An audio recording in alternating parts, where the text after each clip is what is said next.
Magandang araw po sa inyong lahat.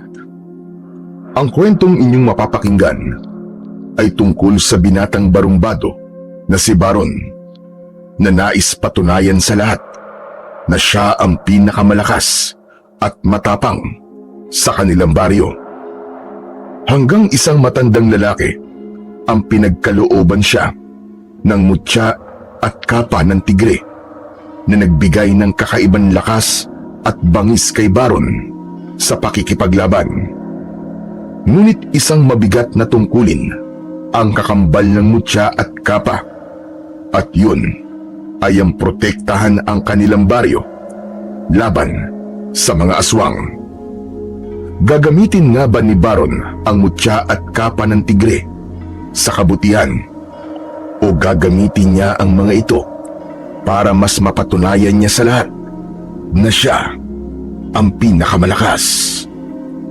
Ngunit bago po ang lahat, mga idol, huwag po nating kalimutang mag-subscribe at i-hit ang notification bell sa aking YouTube channel na The Voice Addict at Apong Isaak para sa mas marami pang makapigil hiningang kwentong aswang at katatakutan mula sa mundo ng kababalaghan.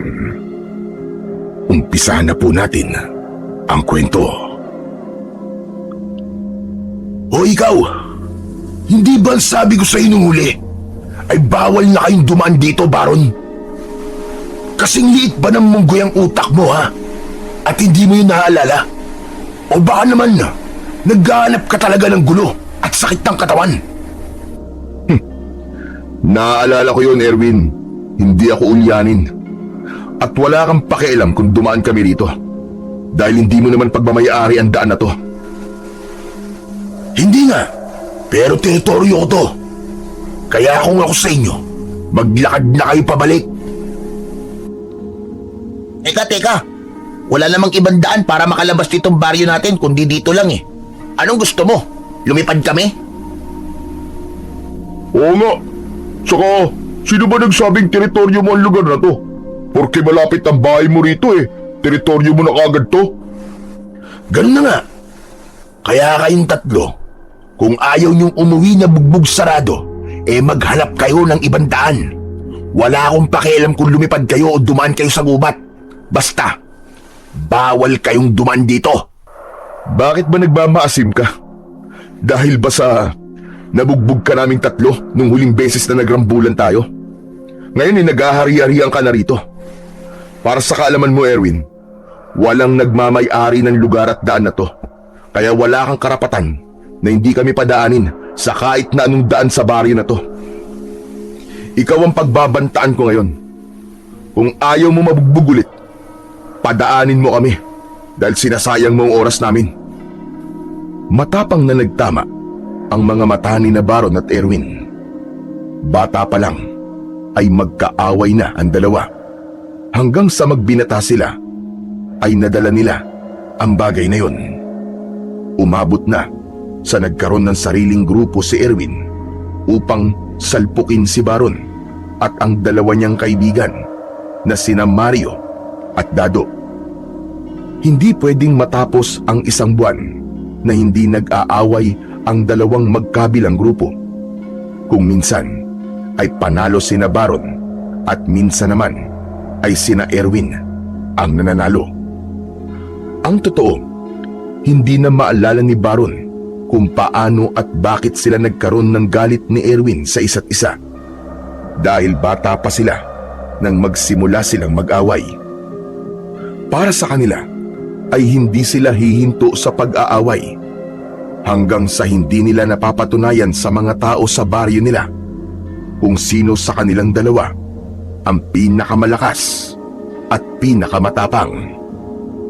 Patuloy na nakatitig sina Baron at Erwin sa isa't isa. Walang nais magbaba ng tingin dahil para sa kanila ay isa yung senyales ng kahinaan. Nakakalokong ngumisi si Baron. Hanep pa. Kung makatingin ka sa akin, parang gusto mo kong halikan ha. Alam ko na. Nagkakagusto ka na yata sa akin eh. Teka, Chong. Walang talo-talo ah. Oo, gusto kita. Tama ka. Gusto kong basagin yung nakakabwisit mong pagmumuka. Isang mabilis na suntok ang pinakawalan ni Erwin at tumama yun sa panga ni Baron. Sandaling nagdilim ang paningin ni Baron kaya ipinilig niya ang kanyang ulo. Manggaganti siya ng suntok nang mula sa kung saan-saan ay lumabas ang mga kagrupo ni Erwin na puro lalaki. Naging alerto sina Mario at Dado. Inilabas ni Mario ang arnis nito habang si Dado ay ang armas nitong sumpit. Pumuesto ang dalawa sa magkabilaang tabi ni Baron habang si Baron ay iniumang ang kanyang matigas na kamao na para siyang isang boksingero. Aba, mukhang nadagdagan ng mga alipores mo ah. Bakit Erwin? Natatakot ka ba sa aming tatlo? At kailangan mo pa ng ganyang karaming kakampi? Para lang mapabagsak kami ha? Naisip niya kasi na wala siyang laban sa ating tatlo. Akala mo naman natatakot tayo sa kanya. Sabihin niyo na ang gusto niyong sabihin. Sila ang kusang sumama sa grupo ko. At hindi ko sila pinilit. Ibig sabihin, matatalino sila. Alam nila kung kanino sila dapat sumama. Tama na. Ang dami mo pang sinasabi. Ang dahilan lang naman yan ay takot ka. Hindi mo kami kaya. Kahit tatlo lang kami. Mayabang ka talaga. Sige kung ganun, bakit di natin subukan? Kung takot nga ako sa inyong tatlong kumag. Isa-isang tinignan ni Baron ang mga lalaking nasa likod ni Erwin. Bawat isa ay may kanya-kanyang dalang armas. May 2x2 na kahoy, baseball bat, patalim at kung ano-ano pa.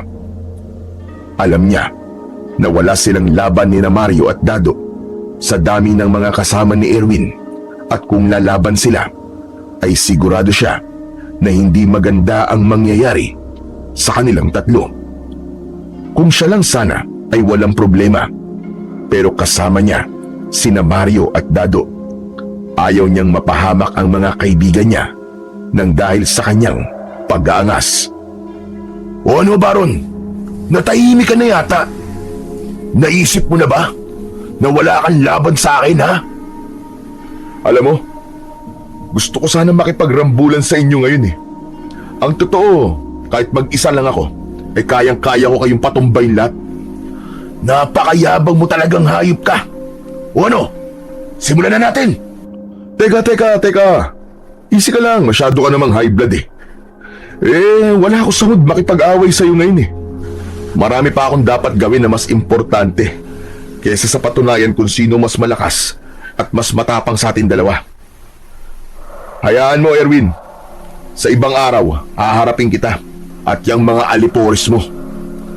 Ang dami mo pang sinasabi. Bakit hindi mo nalang aminin na natatakot ka sa dami namin? Kilala mo ko, Erwin. Wala akong kinatatakutan. Maghintay ka lang at haharapin kita kapag nasa mood na ako makipag-away. Ang gawin mo ay maghanda ka at magpalakas. Kung gusto mo, magdagdag ka pa ng mga alipores mo para mas marami kayo eh. Baka sa ganung paraan ay magkaroon na kayo ng tsansang manalo sa aming tatlo. Uniim ang bagang ni Erwin. Muli nitong sinuntok si Baron, pero sa pagkakataong yun ay mabilis na yumuko si Baron. Lumagpas ang kamao ni Erwin sa kanya at nawalan ito ng balanse. Sumubsob sa lupa si Erwin at nakakain pa yun ng alikabok. Yan! Ikaw kasi masyado kang agresibo eh. Tignan mo nangyari sa'yo. Saka mo na ako hamunin kapag hindi ka nalampa. Mario, Dado, tara na. Umuwi na lang tayo. Nawalan na ako ng ganang magpunta sa bayan. Nauna nang naglakad, paalis si Baron at agad na sumunod sa kanya sina Mario at Dado. Hindi nagsalita ang dalawa hanggang sa makarating sila sa bahay ni Baron. Mag-isa na lang sa buhay si Baron.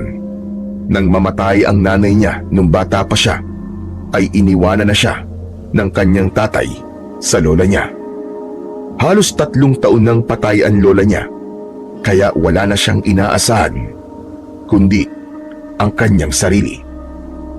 Naupo si Baron sa mahabang upuan na nasa ilalim ng mayabong na puno ng santol sa harapan ng kanyang kubo, habang sina Mario at Dado naman ay nakatayo sa harapan niya. Tol, bakit naman umatras ka kay Erwin kanina? Sa ginawa mo, parang inamin mo na rin sa kanya. Natakot tayo sa kanya.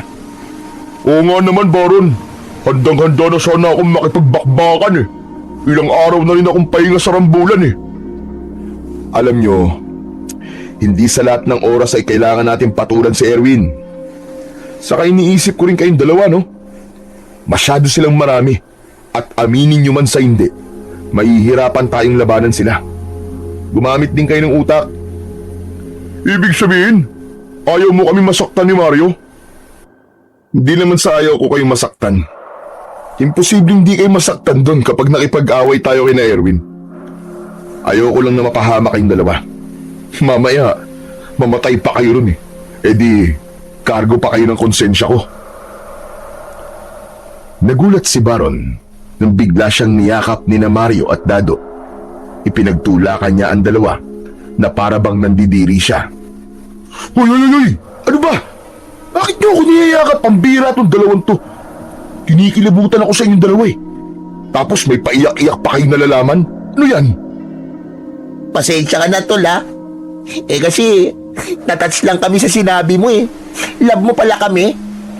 Kaya nga, talagang inaalala mo pa kami ni Mario. Ikaw yung barumbado na may puso. Kaya sa'yo kami hanggang sa huli ha. Napakadrama yung dalawa. Umalis na nga kayo at gusto ko munang mapag-isa. Sigurado ka ba, Chong? Oo, saka gusto ko rin magpahingi. Sige na, umalis na kayo.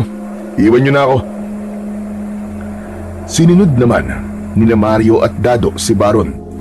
Pagkaalis ng dalawa ay napangiti si Baron nang maalala kung paanong nabuo ang matibay na pagkakaibigan nilang tatlo. Nung kabataan pa nila, si Dado ay palaging inaapi ng grupo ni na Erwin na kilalang siga sa baryo. Isang araw, muntik na itong mapahamak nang saktan at bugbugin ito ni na Erwin. Pero dumating bigla si Baron at walang takot niyang hinarap ang grupo ni na Erwin. Pinagtanggol niya si Dado hanggang sa nagtakbuhan ang mga kalaban. Doon nagsimula ang pagkakaibigan nilang dalawa. Si Mario naman ay pinsan ni Dado na madalas nitong nakakasama. Dahil sa ginawang pagtulong ni Baron kay Dado, ay nakilala rin siya ni Mario at doon na nabuo ang kanilang samahan. Mula noon ay palagi nang magkakasama ang tatlo. Magkakasama sila sa inuman, gala at maging sa mga gulo. Naging tapat sina Mario at Dado kay Baron at ramdam ni Baron na parang kapatid na ang turing ng dalawa sa kanya. Si Mario ay payat na lalaki pero maliksing kumilos, habang si Dado ay malaki at matangkad at ito ang pinakamalakas sa kanila. Labis na nagpapasalamat sa Diyos si Baron dahil nakilala niya sina Mario at Dado.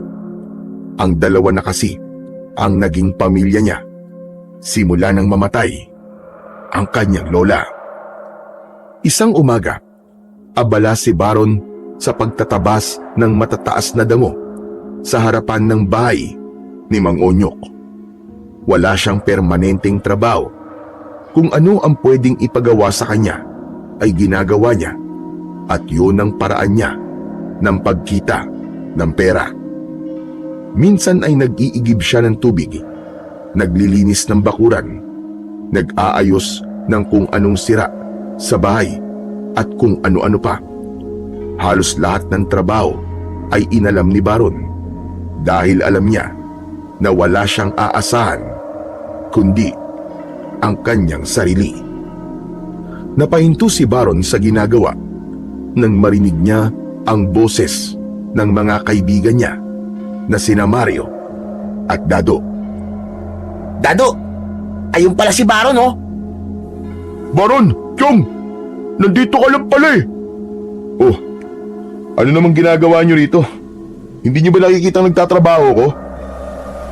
Ikaw naman, aayain ka lang namin sa peryahan sa plaza. Tara, maglaro tayo ng color game at baka swertein tayo.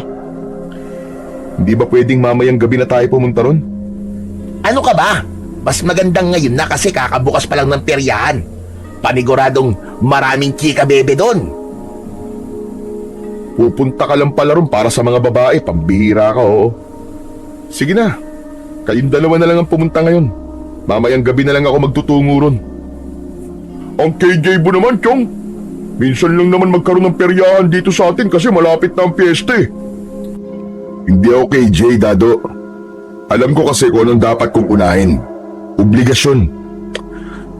Bakit? Kapag ba nagpunta ako ngayon sa peryahan magkakapera ako. Buti pa rito sa pagtatabas ko ng damo, sure money na. Kapag natapos ko to, babayaran kagad ako ni Mang Onyok. Tapos bibigyan pa niya ako ng 2 kilo ng kamote. E di ayos. Matagal ka pa ba dyan sa pagtatabas mo ng damo ha? Matagal pa. Hanggang dun sa likod gagapasin ko eh. Ewan ko ba rito kay Mang Onyok kung bakit pinabayaan ng ganito mga damo rito. Pero ayos lang naman kasi dahil sa pagpapabayaan niya, meron ako naging trabaho, di ba? Ang mabuti pa siguro tulungan ka na lang namin para mabilis kang matapos dito. Ano? Hindi ba katatapos lang natin magakot ng nyog? Pagod pa ako, Mario eh. Ang sakit pa nga ng likod ko hanggang ngayon eh. Ikaw puro ka talaga reklamo, Dado. Para nga mabilis na matapos si Baron tapos makakapunta na agad tayo sa peryahan, di ba? Hindi na kailangan, Mario. Trabaho ko to. Saka mukhang mas kailangan yung 2 ng pahinga. Sige na, okay lang ako rito. Mamayang gabi na lang tayo magpunta sa perya. Ay nako, sige na nga. Basta dadaanan ka namin mamaya sa bahay mo ha. Oo, hihintayin ko kayo. Aalis na kami. Magkita na lang tayo mamayang gabi. Nang umalis na sina Mario at Dado, ay pinagpatuloy na ni Baron ang kanyang ginagawa. Napagtanto niya na malapit na pala ang piyesta sa baryo nila at magaganap na yun sa susunod na linggo. Kung ang ibang tao ay masaya sa paparating na piyesta, si Baron naman ay hindi. Simula nang mamatay ang lola niya, ay hindi na siya naghahanda tuwing may okasyon. Hindi kagaya nung buhay pa ang kanyang lola na kahit pansit at tinapay ay meron sila tuwing may mga espesyal na araw, gaya ng fiesta. Pagkatapos magtabas, ay binayaran na si Baron ni Mang Onyok. Bukod doon, ay binigyan pa siya nito ng napakaraming kamote. Malaking bagay na yon sa kanya dahil maaari niyang ilaga ang kamote at kainin. Pag-uwi ni Baron sa bahay, ay naligo muna siya at nagpalit ng malinis na damit. Nagpahinga siya pagkatapos dahil doon na niya naramdaman ang pagod sa ginawa niyang pagtatabas ng damo kanina. Mabilis na nakatulog si Baron. Naging napakatagal ng pagtulog niya dahil madilim nang magising siya. Sakto na paggising niya ay nakarinig naman siya ng malakas na pagkatok sa pinto. Tol! Tol, nandito na kami! Tara na sa peryahan! Nako, Mario. Mukhang tulog pa siya. Tignan mo at walang bukas na ilaw sa loob ng bahay niyo. Pupungas-pungas na bumangon si Baron at binuksan niya ang pinto. Ayos ah. Mukhang napasarap yata ang tulog mo ah. Halatang bagong gising ka lang eh. O ano, tara na. Punta na tayo sa peryahan. Ang dami ng tao na nagpupunta doon ngayon eh. Sandali, maghihilamos lang ako at magtututbrush. Hintayin niyo na lang ako dyan sa labas. Bilisan mo, Tol. Excited na ako maglaro ng color game eh. Matapos maghilamos at magtutbrush, ay sumama na si Baron kina Mario at Dado patungo sa peryahan. Sa totoo lang, ay mas gusto niyang manatili sa bahay upang makapagpahinga ng mas mahaba. Pero gusto rin niyang pagbigyan ang mga kaibigan niya sa gustong gawin ng mga ito. Pagdating sa peryahan, ay marami-rami na ang mga taong naroon. Walang mga rides, pero marami ang mga laro at mga nagtitinda ng pagkain. Bumili ng tinapay na may palaman na hotdog si Baron dahil hindi pa siya kumakain simula nang nakatulog siya kanina. Habang naglalaro ng color game sina Mario at Dado, ay nanonood lang si Baron. Ayaw niya kasing gastusin ang perang kinita at pinagpagura niya sa ganong klase ng sugal. Natawa na lang si Baron nang kahit isang beses ay hindi man lang tumama sa color game ang mga kaibigan niya. Uy, kayong dalawa. Tama na nga yan. Tama na yan. Mukhang hindi pabor sa inyo ang gabing to eh. Sandali lang, tol, sandali lang. Babawi lang kami, mananalo rin to. Oo nga naman. Isang taya na lang, tol. Anak ng tutyang naman oh. Ano ba? Huwag nyo nang gusto yung bumawi. Tama na.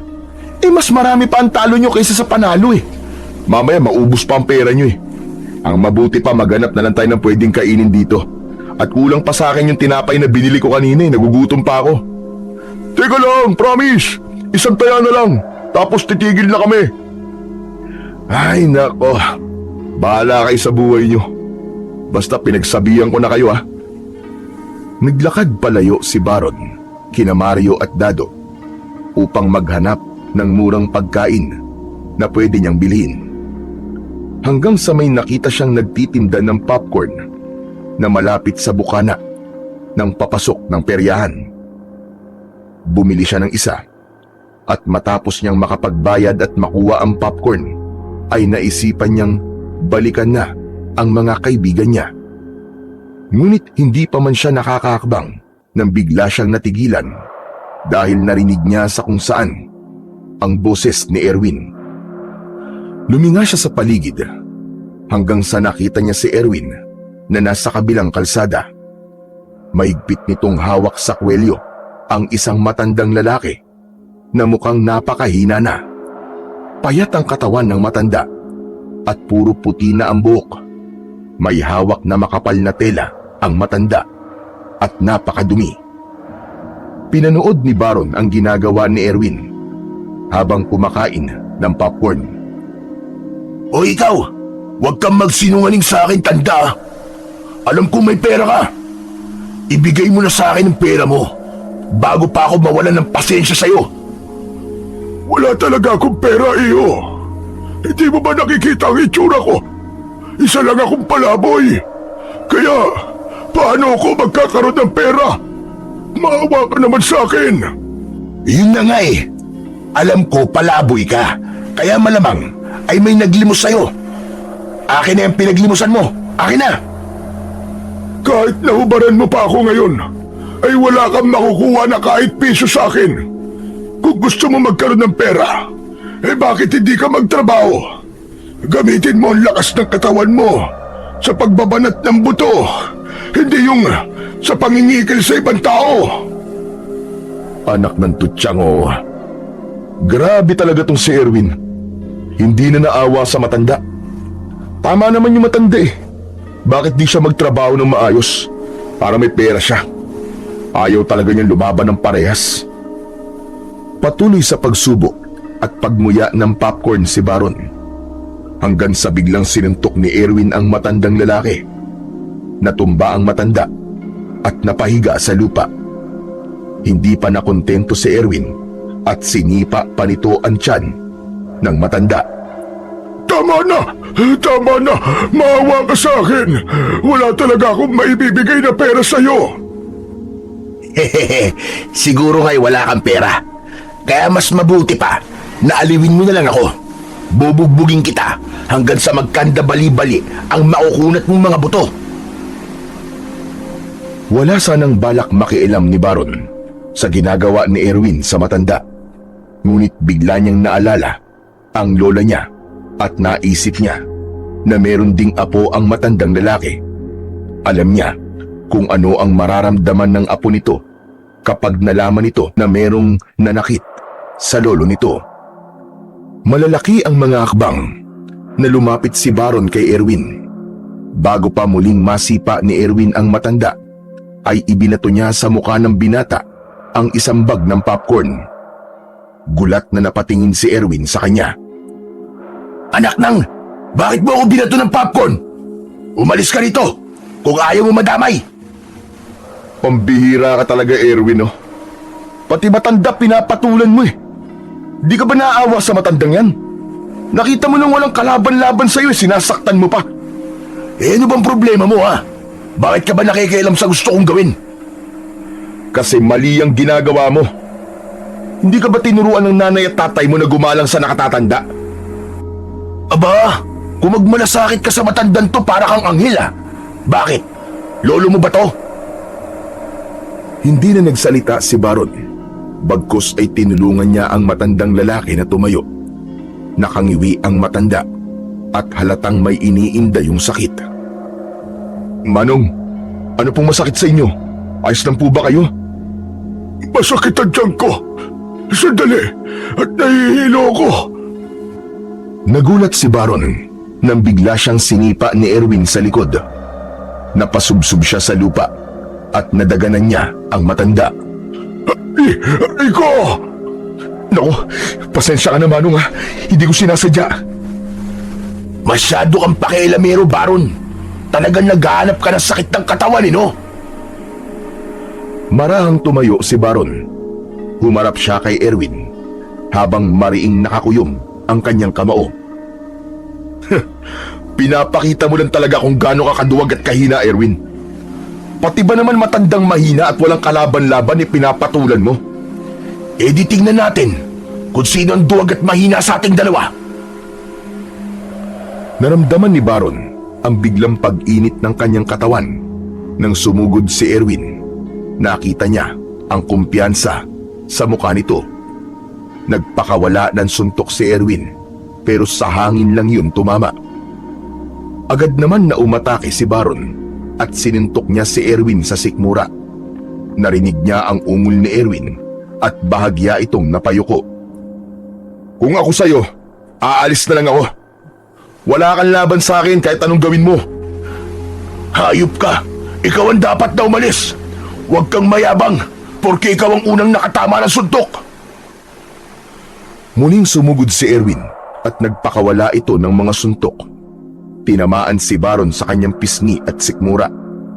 Naramdaman ni Baron ang lakas ng suntok ni Erwin, pero mas matindi ang apoy sa kanyang dibdib. Tumiim ang bagang ni Baron at gumanti siya ng suntok. Tumama ang kamao niya sa panga ni Erwin, sunod sa sikmura at sa ilong nito. Naramdaman niya ang lagkit ng dugo ni Erwin sa kanyang kamao. Nahilo si Erwin at bigla yung bumagsak. Napaluhod si Erwin sa lupa habang dumudugo ang ilong at bunganga. "O ano? Lalaban ka pa? Tumayo ka dyan! Bago pa lang ako nag-iinit eh. Tara! Suntukan pa tayo!" Hindi pa ako tapos sa'yo, Baron.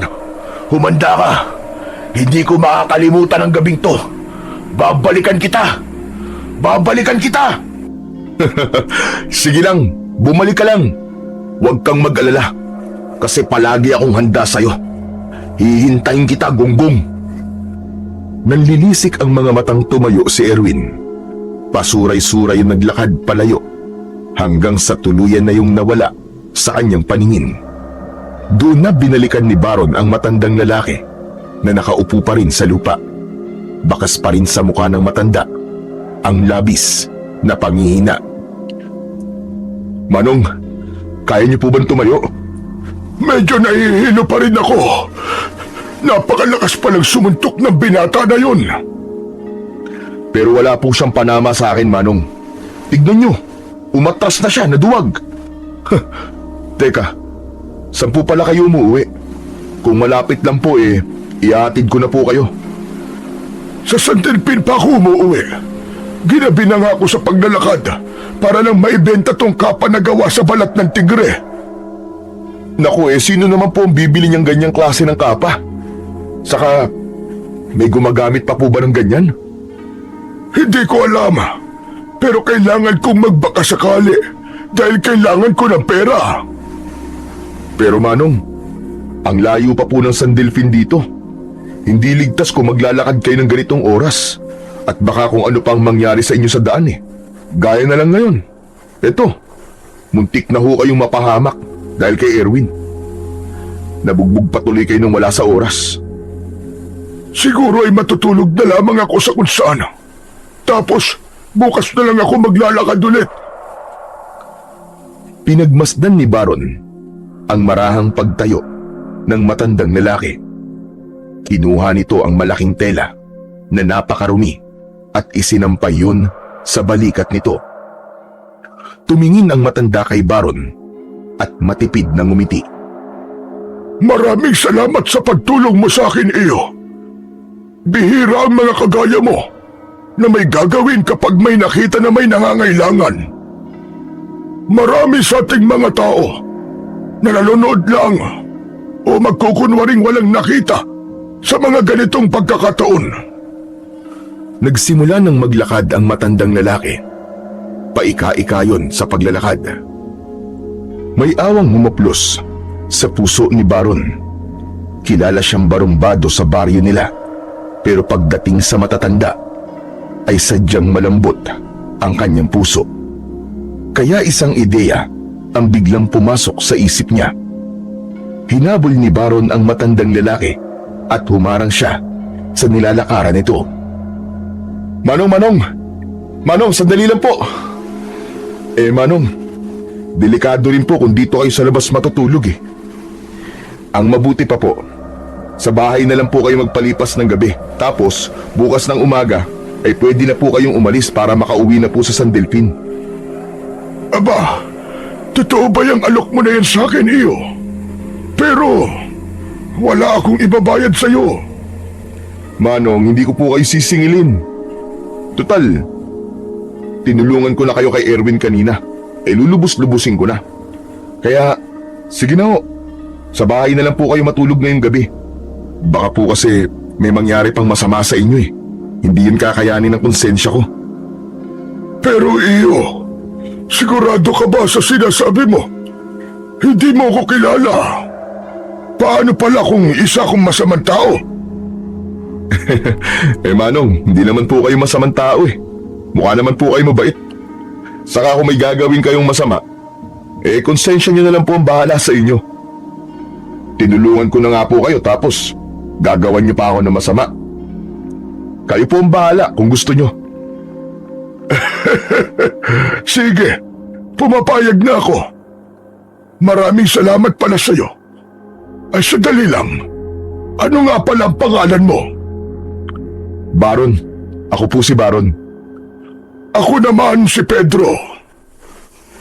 O siya, tara na po sa bahay, Mang Pedro, para makapagpahinga na po kayo.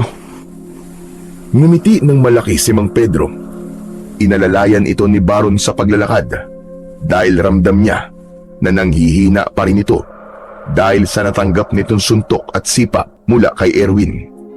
Nang sandaling yon ay nawala na sa isip ni Baron ang mga kaibigan niyang sina Mario at Dado na nasa peryahan pa rin. Ang tanging nasa utak niya kasi ay ang matulungan si Mang Pedro sa paraang alam niya at kaya niya. Nang makarating na si Baron sa bahay niya, ay agad niyang pinapasok doon si Mang Pedro. Sinindihan niya ang gasera at naglatag na siya ng banig.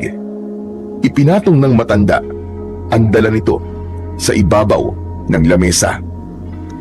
Manong, pasensya na po kayo kung magkatabi po tayo matutulog Isa lang po kasi ang banig ko rito Walang problema sa akin yun.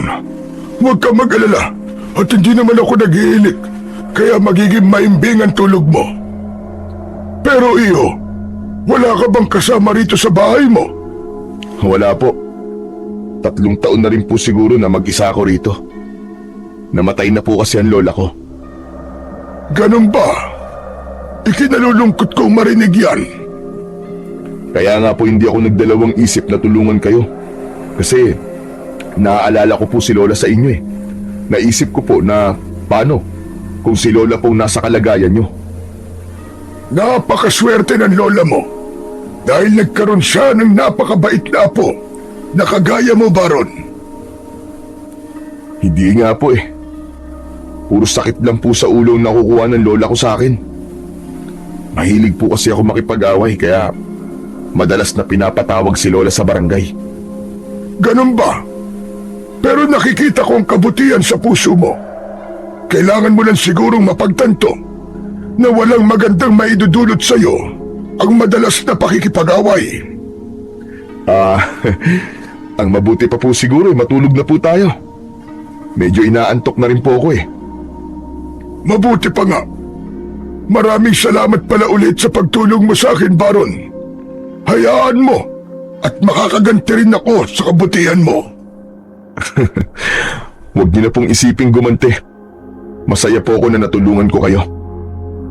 Hinintay ni Baron na makahiga si Mang Pedro bago niya pinatay ang gasera.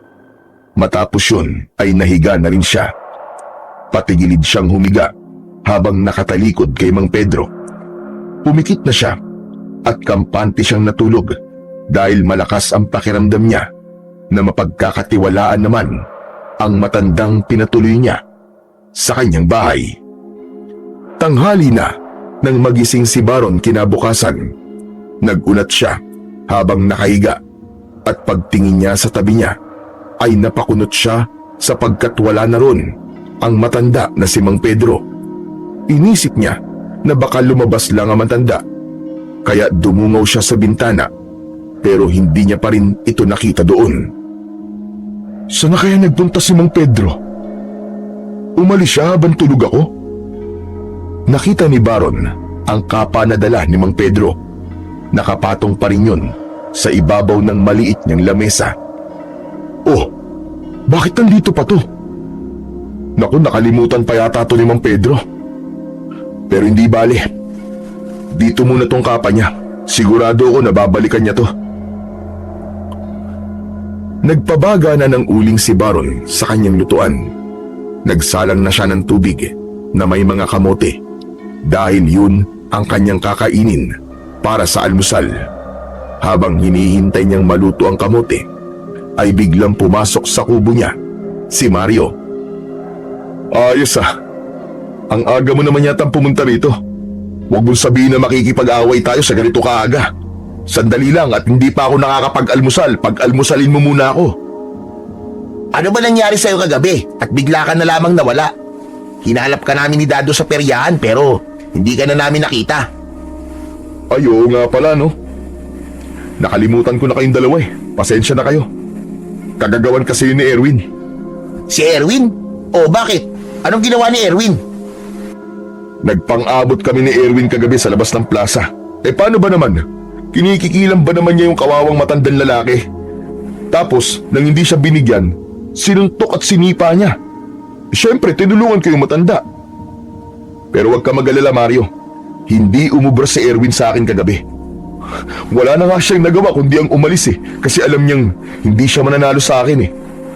Totoo ba yung sinasabi mo? O gawa-gawa mo lang para hindi kami magalit sa'yo ni Dado?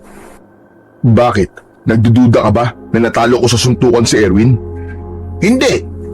Duda ako na may tinulungan ka matandang lalaki. Ikaw? Tutulong?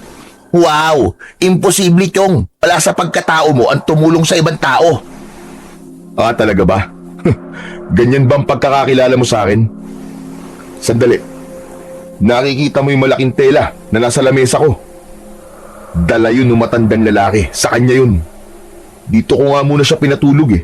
Kasi malayo pa ang uuwian niya. Eh nasan yung matandang sinasabi mo? Hindi ko nga alam kung lumabas lang ba siya o umalis na kasi naiwan niya yung tela niya eh. Pagising ko wala na siya. Nako, Chong. Hindi kaya magdanakaw yun? Tinignan mo na ba mga gamit mo? Baka may nawawala. Ano namang nanakawin niya rito? Saka magaan ang pakiramdam ko sa kanya. Kaya sigurado ko na hindi siya masamang tao. Pero sa totoo lang, Tol, nag-alala kami ni Dado sa'yo nung bigla ka na lamang nawala. Akala nga namin nabiktima ka na ng aswang eh. Ano? Anong aswang sinasabi mo? Chong, narinig kasi namin yung pinag-uusapan ng mga tao kagabi sa peryahan. Ang sabi nila, Chong, ay meron daw na umaataking mga aswang sa kabilang baryo.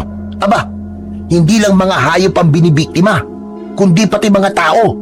Ang sabi pa nga nung isang babae, may mga napatay na yung mga aswang. Kaya nakakatakot na palang gumala tuwing gabi, Chong. Pambira. At talagang naniwala ka kagad sa mga narinig niyo ni Dado. Mario, napakatagal na nating nakatira sa baryong to at kahit dulo ng daliri ng aswang ay wala tayong nakita. Saka, sa kabilang baryo naman sila umaatake. Kaya nung kinakatakot mo. Kahit na pa sa kabilang baryo eh. Aba, napakalapit lang nun dito sa atin, no? Paano kung isunod na nila tong baryo natin? Buti sana kung uubra sa kanila ang sumpit at arnis namin ni Dado eh. Sus, masyado mo lang tinatakot ang sarili mo. O sige na, umalis ka na at mag-aalmusal na ako. Mukhang kumukulo na yung isinalang kong kamote. Gutom na rin ako eh. O sige, uuwi na muna ako.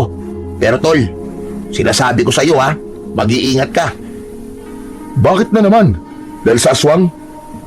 Bukod sa aswang, tol, mag-ingat ka rin kay Erwin. Hindi ba sabi mo eh, natalo mo siya kagabi sa suntukan? Hindi malabog gumanti ang mokong na yun sa'yo. Wala akong pakialam sa kanya, Chong. Kahit isama pa niya lahat ng aliporis niya, ay kayang-kaya ko silang patumbahin. O sige na, umalis ka na para makakain na ako. Muling nagpaalam si Mario kay Baron. Bago yung tuluyang umalis, nang naluto na ang nilagang kamote, ay nagtimpla na ng kape si Baron. Inalis niya ang kapa na nasa ibabaw ng lamesa at inilagay niya yun sa sahig na kawayan. Habang mag-isang kumakain, ay hindi napigilan ni Baron na manakanakang tignan ang makapal na tela ni Mang Pedro. Hindi niya maintindihan, pero tila may kung anong enerhiya ang humihila sa kanya upang tignan niya yun. Matapos na hugasan ang mga pinagkainan, ay biglang naisip ni Baron ang babala ni Mario kanina. Napagtanto niya na tama si Mario. Hindi malabong rumesbak si Erwin sa kanya dahil sa nangyari kagabi. Tama si Mario. Kailangan ko mag-ingat.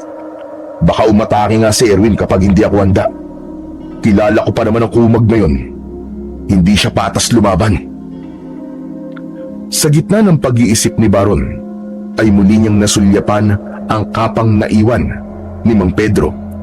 Nilapitan niya yon at kinuha.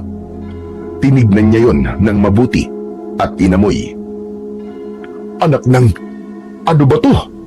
Amoy alimuom, napakabaho. Parang kulog na utot ang amoy ah. Tapos napakadumi pa. Tapos ang sabi niya binibenta niya to. Anak ng tutsang, sino naman kaya ang bibili ng kapang to kung ganito to kabaho at kadumi? Napaining si Baron at naalala niya ang mukha ng matanda na si Mang Pedro. Kagabi ay nakita niya kung gaano kagusto ng naturang matanda ang kumita ng pera. Kaya naisip niya na muli itong tulungan upang madaling maibenta ang tinitinda nitong kapa. Nagtungo si Baron sa likod ng kanyang kubo. Dala ang kapa. Inilagay niya yon sa batya at nilagyan niya yon ng tubig na mula sa balon. Binanlawan niya yon ng paulit-ulit hanggang sa nabawasan ang nakakapit doong dumi. Matapos yun ay ibinabad niya yon sa sabon at maingat niya yung kinuskus gamit ang brush. Kailangan na hindi ko masyadong diinan ng pagkuskus dito. Gawa nga pala to sa balat ng tigre. Baka masira to kung masyado kong pepwersay ng pagkuskus dito. Naging matyaga si Baron sa pagkuskus sa napakaruming kapa. Makalipas ang ilang sandali, ay tuluyan na yung naging malinis. Muli niya yung binanlawan ng maraming beses at nang isampay niya yun, ay napangiti siya sapagkat nakita niya ang napakagandang disenyo ng kapa. Hindi nakakaduda na gawa talaga yun sa tunay na balat ng isang tigre dahil sa matingkad ng kulay na kahil na sinamahan ng mga kulay itim na pahaba. Ayos. Kapag natuyo ka na at binalikan ka na ni Mang Pedro, sigurado ko na maibibenta ka na niya dahil malinis at mabango ka na. Iiwanan na sana ni Baron ang kapa nang biglang may nalaglag na kung anong bagay mula roon. Dinampot niya yun at nalaman niya na isa yung kwintas na may palawit na tila isang hulin na kulay kahil at may batik na kulay itim. Teka, kakaibang kwintas na to ah. Kasama ba to sa binibenta ni Mang Pedro? Ba't di ko nakita kanina habang nilalaban ko? Ah, baka nakaipit. Dahil walang makakasagot sa tanong ni Baron, ay naisipan niyang itago na lamang ang kakaibang kwintas. Umasa siya na isang araw ay babalik si Mang Pedro sa bahay niya upang kunin ang mga gamit na naiwanan nito roon. Hindi nagkamali si Baron dahil pagsapit ng hapon ay kumatok si Mang Pedro sa pinto ng kanyang kubo. Agad na sumilay ang ngiti sa labi niya pagkakita sa matandang lalaki. Yun! Sabi ko na nga ba't babalik kayo, Manong eh. Naiwan niyo po kasi yung kapa niyo, Manong. Nandun po pala yung sa likod ng bahay. Nilabhan ko na po para magmukha na pong bago, para madali niyo po may bibenta. Sa tingin ko po medyo tuyo na yun ngayon. Pwede niyo na pong kunin yun tapos sa bahay niyo na lang po patayuin ng gusto. Maraming salamat at nilinisan mo ang kapa ng tigre. Pero, maaari ba akong pumasok muna? Dahil may mga bagay akong kailangan sabihin sa'yo. Sige po, sige po. Tuloy po kayo, Manong. Nilakihan ni Baron ang pagkakabukas ng pinto. Pagpasok ni Mang Pedro, ay magkaharap silang naupo sa kawayang saig. Napansin ni Baron na sobrang seryoso ng muka ni Mang Pedro, kaya napuno siya ng kuryosidad kung ano ang sasabihin nito sa kanya. Mang Pedro, ano po palang sasabihin niyo sa akin? Parang seryoso po yan ah. Tama ka. Seryoso nga ang bagay na to. Baron, ang totoo ay sinadya kong iwanan ng mutya at kapa ng tigre nang umalis ako rito kanina. Ang tinutukoy niyo po bang mutya yung kwintas? Oo, yun nga ay mutya ng tigre. Iniwan ko yon dahil nung una ay naisip ko na matutuklasan mo kung para saan ang dalawang bagay na yon. Ngunit napagtanto ko na wala ka palang karanasan sa paggamit ng mutya at mga bagay na may kakaibang kapangyarihan. Kaya ako'y bumalik rito upang ipaalam sa iyo kung ano ang kayang gawin ng mutya at kapa ng tigre. Teka, sandali lang po, Manong. Medyo naguguluhan po ko eh. Ang sabi niyo po ay sinadya niyong iwanan ang mutya at kapa ng tigre dito? Pero bakit to? Dahil nakita ko sa aking panaginip, nadadanak ang dugo sa baryong ito nang dahil sa mga aswang. Ang totoo ay hindi ko ibinibenta ang mutya at kapa ng tigre, kundi naghahanap talaga ako ng isang tao na karapat-dapat na maging bagong tagapangalaga ng mga yon. At ikaw, Baron, ikaw ang napili ko. Nakita ko sa iyo ang katangian ng isang bayani at taong may mabuting kalooban. Ako? May mabuting kalooban? Nagpapatawa ka ba, Manong? Nakalimutan niyo na po ba yung sinabi ko na mahilig po ako makipag-away? Abay, barumbado po ako. Hindi ko yun nakakalimutan.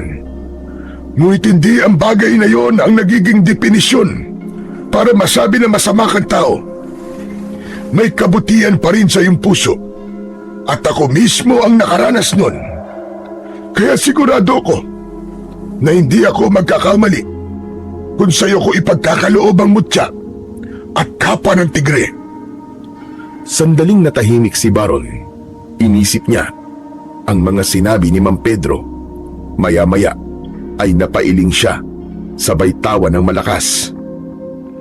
Aba, anong nakakatawa, Baron?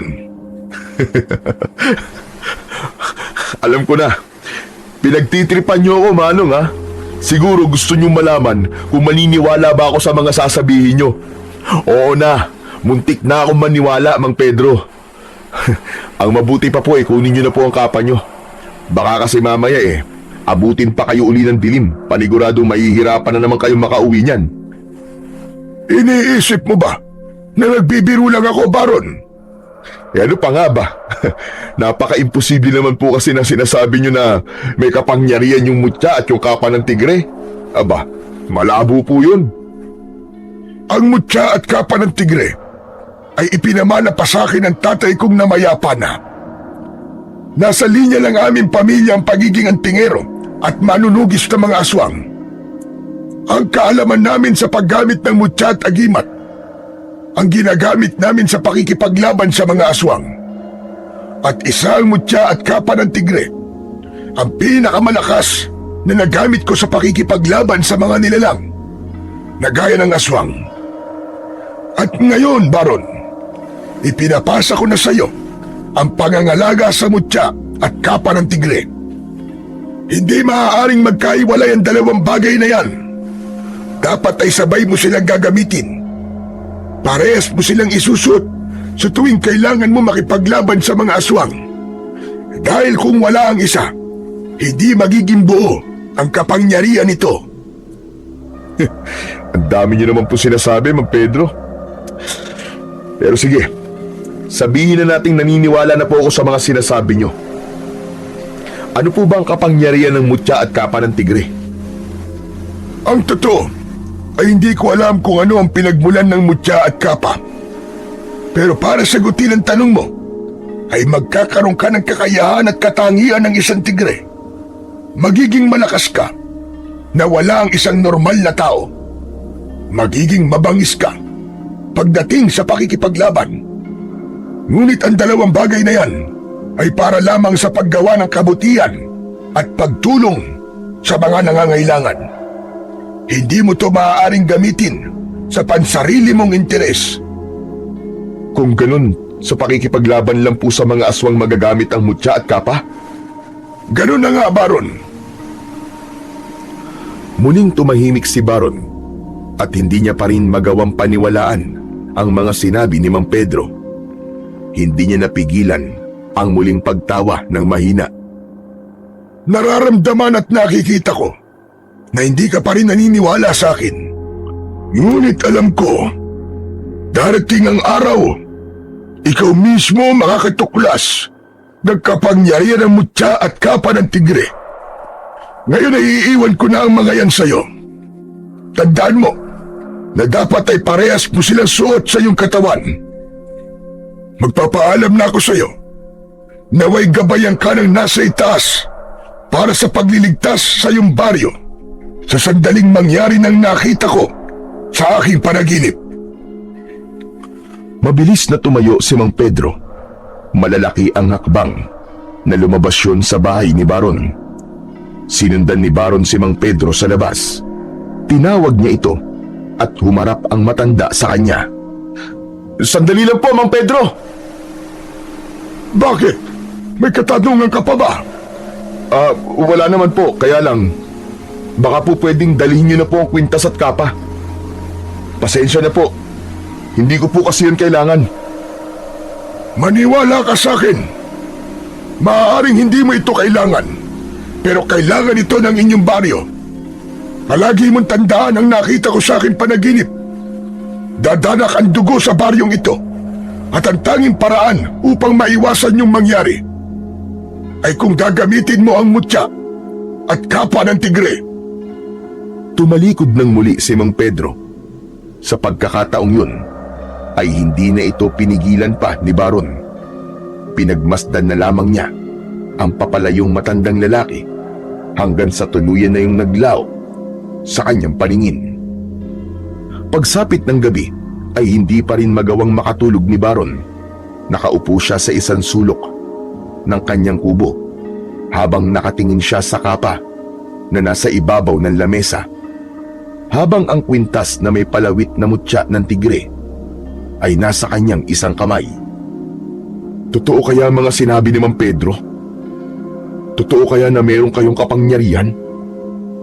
Biglang natigilan si Baron nang may narinig siyang malalakas na yabag sa labas ng kanyang bahay.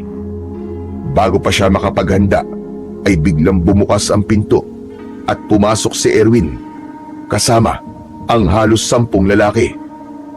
Mabilis na tumayo si Baron at hinarap si Erwin. Oh, grabe, anong ginagawa niyo rito? Hindi ba kayo marunong kumatok, ha? Hindi ba ang sabi ko sa'yo ay babalikan kita? At ito na ang gabing yon, Baron. Ngayon na kita sisingilin sa ginawa mo sa akin noong nakaraang gabi. Hindi mo ba ako kaya na mag-isa? Kaya nagsama ka pa ng mga alipores mo? Mahina ka talaga eh. Duwag ka, Erwin. Duwag.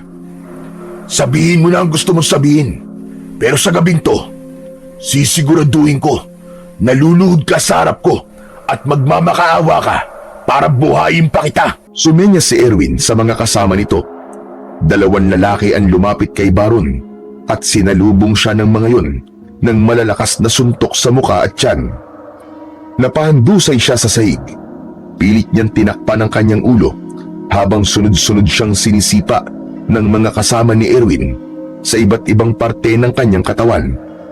Sa bawat tama ng sipa kay Baron ay naririnig niya ang paghalakhak ni Erwin. Sige lang! Huwag niyong titigilan yan! Ang gusto ko ay gagapang na siya sa lupa at magmamakaawa sa akin! Nanginginig ang katawan ni Baron at mabigat na ang kanyang paghinga. Dumapo ang isa pang sipa sa kanyang tagiliran at halos mawalan na siya ng ulirat. Ngunit sa gitna ng lahat ng yon ay nahawakan niya ang kwintas na may mutya ng tigre na nasa sahig. Mabilis niyang isinuot yun sa kanyang leeg. May kakaibang naramdaman si Baron sa kanyang katawan. Isang pakiramdam na hindi niya kayang ipaliwanag. Pilit na gumapang si Baron palapit sa lamesa kung saan naroon ang kapa ng tigre. Hindi niya muna ininda ang walang tigil na sipa na kanyang natatanggap. Nang makuha niya ang kapa, ay agad niya yung isinuot. Matapos maisuot ni Baron ang mutya at kapa ng tigre, ay hindi niya na naramdaman ang mga sipa na kanyang natatanggap. Para bang may dumaloy na kuryente sa kanyang mga ugat. Dahan-dahan siyang tumayo. Sinuntok siya ng isa sa mga lalaki sa muka, pero nagulat ang lahat nang hindi man lang siya natinag. Sinunggaban ni Baron ang isang lalaki at itinulak niya yun. Lumipad ang lalaki palabas ng pintuan. Isang malakas na sipa ang pinakawalan niya sa isa pa. Doon na niya sinimulang atakihin isa-isa ang mga kasama ni Erwin. Ang bawat suntok ni Baron ay parang maso na bumabagsak sa buto at laman ng kanyang mga kalaban. Lumabas si Baron ng bahay. Sinundan siya roon ni Erwin. Nakangisi yun sa kanya, pero halata ang kaba sa mga mata nito. O ano, Erwin? Akala ko ba'y luluhod ako sa harapan mo ngayong gabi, ha? Bakit parang ikaw ang gagawa nun, imbis na ako? Napakataas naman ang tingin mo sa sarili mo, hayop ka! Mangyayari pa rin yun! Sadyang mahina lang ang mga alagad ko, kaya natalo mo sila. Pero ako, kahit kailan, ay hindi mo ako matatalo. Yan ang tandaan mo! Mabilis na sinugod ni Erwin si Baron, ngunit hindi man lang siya nakaramdam ng sakit nang tamaan siya ng kamao nito. Binigyan niya ng sunod-sunod na suntok sa mukha si Erwin hanggang sa isang malakas na suntok ang pinatama ni Baron sa panga ni Erwin. Nang mapaluhod sa lupa si Erwin, ay sabay-sabay na nagtakbuhan palayo ang mga kasama nito. Nahihirapang tumayo si Erwin. Susugod sana ulit ito kay Baron, pero agad niya tong sinalubong ng malakas na sipa sa dibdib. Napahiga sa lupa si Erwin at napasingap ito. Nakita ni Baron na tila nahihirapan na sa paghinga si Erwin. O ano, Erwin? Hindi ka pa ba luluhod sa harap ko? Sige na, magmakaawa ka na sa akin. Nabuhayin pa kita. Gumapang si Erwin palayo kay Baron. Nang nakalayo na ito ng bahagya, ay saka ito tumayo at takot na tumakbo. Hoy, ano? Bumalik ka rito! Hindi pa ako tapos sa'yo! Duwag! Susugod-sugod kayo tapos tatakbo kayo? Mga walang kwenta! Ngumisi si Baron nang tuluyan nang nawala si Erwin at ang mga kasama nito. Patuloy niyang naramdaman ang kakaibang lakas at enerhiya na alam niyang nagmumula sa mutya at sa kapa ng tigre na kanyang suot. Hinubad niya ang kapa at mataman niya yung tinignan habang hindi pa rin siya makapaniwala sa nangyari kanina. Totoo nga ang sinabi ni Mang Pedro. May kapangyarihan ka nga. Kung ganun, magagamit kita para tuluyan na akong katakutan ni Erwin. Hindi na siya makakapalag sa akin habang suot kita. Bumalik na si Baron sa loob ng kanyang kubo. Maingat niyang isinampay ang kapa sa sandalan ng upuan. Nang nakahiga na siya, ay hindi pa rin naalis ang malaking ngiti niya sapagkat nasisiguro niya na simula sa araw na yun ay siya na ang ituturing na pinakamalakas sa kanilang baryo. Kinaumagahan, nagising si Baron sa malalakas na pagkatok sa pinto ng bahay niya. Naiinis siyang tumayo dahil nagambala ang kanyang pagtulog. Pagbukas niya ng pinto ay nakita niya sina Mario at Dado. Dire-diretsong pumasok ang dalawa at ang mga yun pa ang nagsarado ng pinto. Pambihira! Ang aga niyo naman mambulahaw! Alam niyo naman na kapag ganitong oras itulog pa ako, di ba? Hindi na kasi namin kayang patagalin pa narinig namin chismis dito sa baryo natin, tol eh. Totoo ba? Na binugbog mo si na Erwin kagabi? At ginawa mo yun nang mag-isa ka lang? Saan niyo naman narinig yan? Sa mga tao rito, halos lahat ay pinag-uusapan ka, Baron na. May mga nakakita sa'yo kagabi na nakipag-away ka kina Erwin at kahit mag-isa ka raw, ay ikaw pa rin ang nanalo. Napatakbo mo daw silang lahat. Totoo yun. Ay nako, alam mo dito talaga sa baryong to, napakabilis talaga ng balita. Pero maganda yan para malaman ng lahat kung sino ang dapat nilang katakutan dito. Pero paano mo nagawa yun, Tol? Paano mo natalo si na Erwin kahit mag-isa ka lang? Sabihin mo naman sa amin ang totoo. O sige, sasabihin ko sa inyo Pero ipangako nyo na hindi nyo sasabihin sa kahit na sino ang malalaman nyo ngayon sa akin. Oo, hindi promise. Saka kilala mo naman kami, di ba? Kapag sinabi mo sikreto, mananatiling sikreto talaga yon. Takot lang namin sa iyo, Tol. Sandaling tinitigan ni Baron sina Mario at Dado. Dahil alam niyang mapagkakatiwalaan niya ang dalawa, ay nagdesisyon na siyang ipaalam sa mga yon ang dahilan kung bakit siya nanalo sa away nila ni Erwin nung nakaraang gabi. Kinuha ni Baron ang kapa ng tigre at iniladlad niya yon sa harapan ni na Mario at Dado. Teka. Ano yan? Maglalatag ka ba at matutulog na tayo? Hindi, Timang. Ito yung maduming kapa na pagmamay-ari ng matandang tinulungan ko. Ibinigay niya to sa akin, kasama ang isang mutya ng tigre. Ang dalawang bagay na yon ang nagbigay sa akin ng kakaibang lakas at bangis sa pakikipaglaban. Kaya natalo ko si na Erwin kagabi. Ano ka mo? Mutya ng tigre? Kapa? Ano ba sinasabi mo, Tol? May sakit ka na ba? Sinabi niyo na sabihin ko ang totoo, di ba? Pero nang sabihin ko, ayaw niyo namang maniwala. Pambihira kayo, oo. Tol, ano ba kasing naitulong ng kapa at mutya na yan sa'yo kagabi? Merong kapangyarihan ng mga to. Hindi ba kayo nakikinig? Sinabi ko nang kapag suot ko ang dalawang to, ay nagkakaroon ako ng lakas at bangis gaya ng sa isang tigre. Kahit nung una, hindi nga rin ako makapaniwala eh. Pero nang nabugbog ako ni na Erwin, ay naisip kong subukan kung totoo. Kaya sinuot ko ang mga to. At hindi nga ako binigo ng mutya at kapa ng tigre. Kayo na mismong nakarinig sa mga tao na tinalo ko si na Erwin, di ba? Kahit mag-isa lang ako. Nagkatinginan sina Mario at Dado. Naramdaman ni Baron na duda pa rin ang dalawa sa mga sinabi niya. Kung ayaw niyong maniwala, bahala kayo sa mga buhay niyo. Akala ko ba'y kaibigan ko kayo? Sana alam niyo na hindi ko kaya magsinungaling sa inyong dalawa. Sige na nga, umalis na nga kayo. Istorbo lang kayo eh. Eto naman, ang hilig magpaalis. Hindi ba pwedeng pinoproseso pa ng mga utak namin na sinasabi mo? Pero kung totoo ang sinasabi mo, Tol, ibig sabihin ay hindi naman nanalo si na Erwin sa atin. Kahit mag-isa ka lang ay kayang-kaya mo silang patumbahin. Kahit isang batalyon pa sila. Hehehe, tama ka dyan, Dado. Tayo na magiging pinakakinatatakutang grupo, hindi lang sa baryo natin, kundi maging sa buong mundo. Pambihira ka. Ang OA naman ng buong mundo.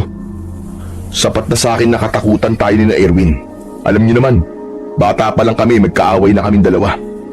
Ngayon may ganito na akong mutya at kapa. Sigurado ko na matatakot na siyang banggain ako ngayon. Masayang nag-appear sina Mario at Dado, habang si Baron ay mas matindi ang kasiyahan ng sandaling yun. Hindi niya inasahan na ang simpleng pagtulong niya sa isang matandang lalaki ang siyang magiging daan upang magkaroon siya ng kakaibang lakas na alam niyang katatakutan ng lahat.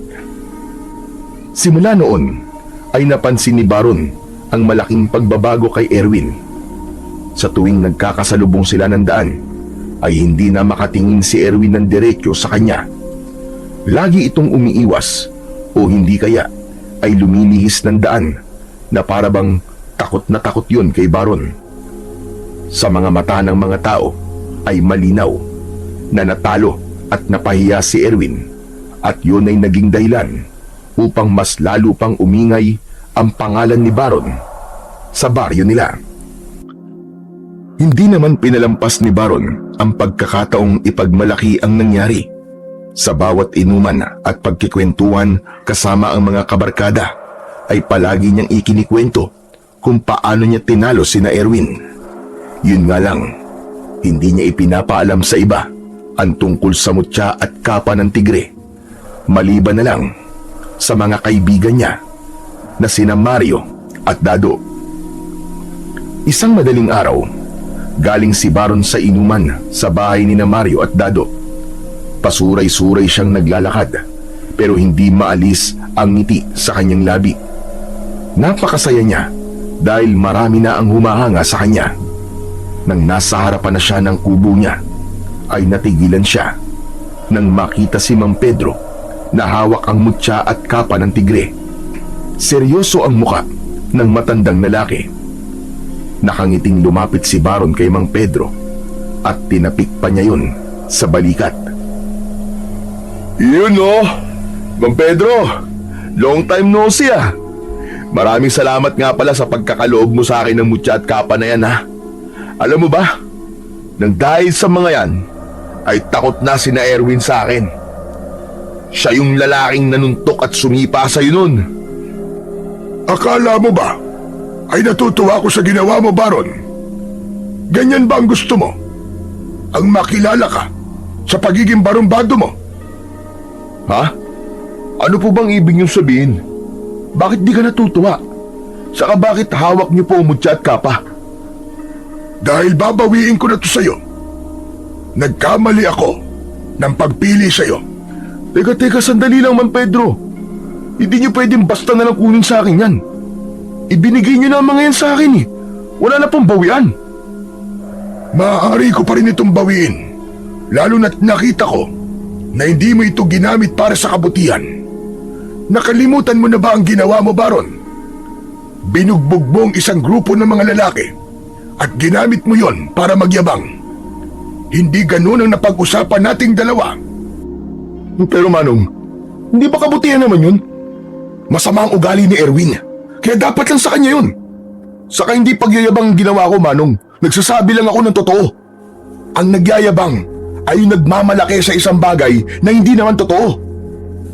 Talagang ang nagkamali ako. Hindi mo naiintindihan kung paano mo gagamitin ng tama ang mutya at kapa ng tigre.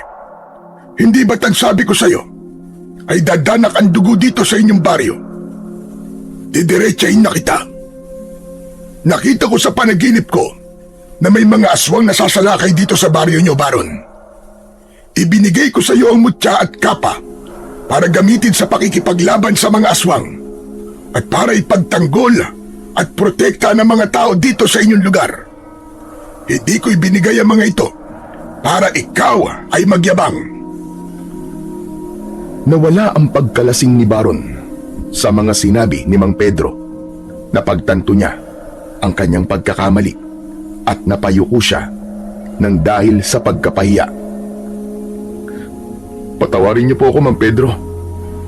Aaminin ko po na nadala po ako sa lakas at kapangyarihan ng ibinigay niyo sa aking mutya at kapa ng tigre. Nawala po sa isip ko kung saan ko to dapat gamitin. Kaya Manong, nakikiusap po ako sa inyo na bigyan niyo pa ako ng isa pang pagkakataon na itama po ang aking pagkakamali. Kung maaari po sana huwag niyo po munang kunin sa akin ang mutya at kapa. Hayaan niyo po na gamitin ko na ito sa tamang pamamaraan.